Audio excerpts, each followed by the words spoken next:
فتنے اندھیری رات کے ٹکڑوں کی طرح ہم پر چھا چکے ہیں۔ حق چھپ چکا ہے، باطل دلکش لگنے لگا ہے، ایمان کی حفاظت مشکل ہو گئی ہے۔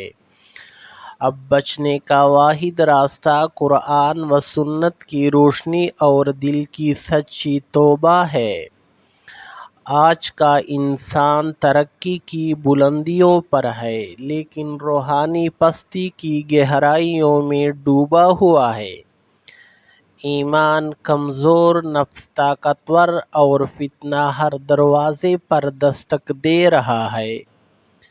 کیا ہم نے کبھی سوچا کہ یہ فتنے آتے کہاں سے ہیں؟ آئیے جانتے ہیں نبی کریم صلی اللہ علیہ وسلم کی زبانی۔ رسول اللہ صلی اللہ علیہ وسلم نے فرمایا، 3 آدمیوں کے ذریعے آتے ہیں فتنے۔ کیا مطلب؟ یعنی ایسا انسان جو فتنہ پھیلاتا ہے، فتنہ خود نہیں ہوتا بلکہ فتنہ کا ذریعہ ہوتا ہے۔ ایک شخص جو علم رکھتا ہے مگر اپنی باتوں سے لوگوں کو گمراہ کرتا ہے۔ ایک شخص جو دین کے نام پر دنیا کماتا ہے۔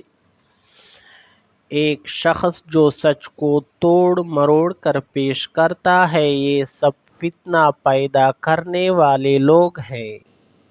یاد رکھو، اگر حق اور باطل کے درمیان فرق مٹنے لگے تو سمجھ لو فتنہ دروازے پر کھڑا ہے۔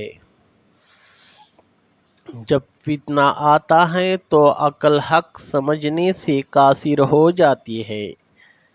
نبی کریم صلی اللہ علیہ وسلم نے فرمایا، جب فتنہ آتا ہے تو عقل حق کو پہچاننے سے عاجز ہو جاتی ہے۔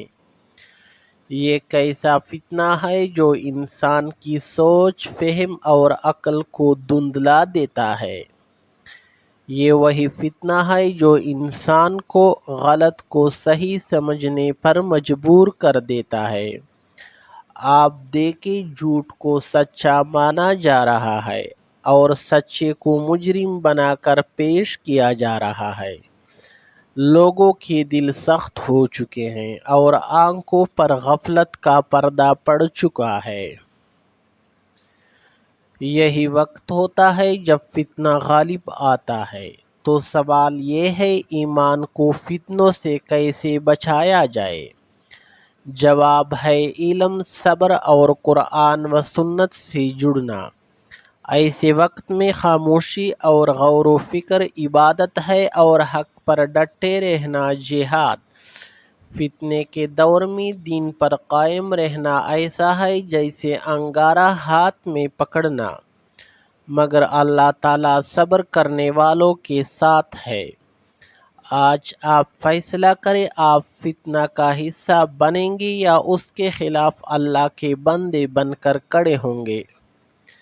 اگر آپ چاہتے ہیں کہ ایمان کی روشنی فتنے کے اندھیروں کو چیر دے تو راہ حق آفیشل چینل سے جڑے رہے، جہاں قرآن و سنت کی روشنی میں حق کی آواز بلند کی جاتی ہے۔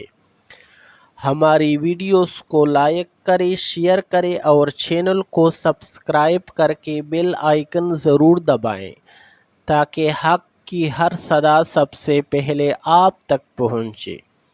راہ حق آفیشل باطل کے مقابلے میں حق کا علم بلند کرنے والا پلیٹ فارم ہے۔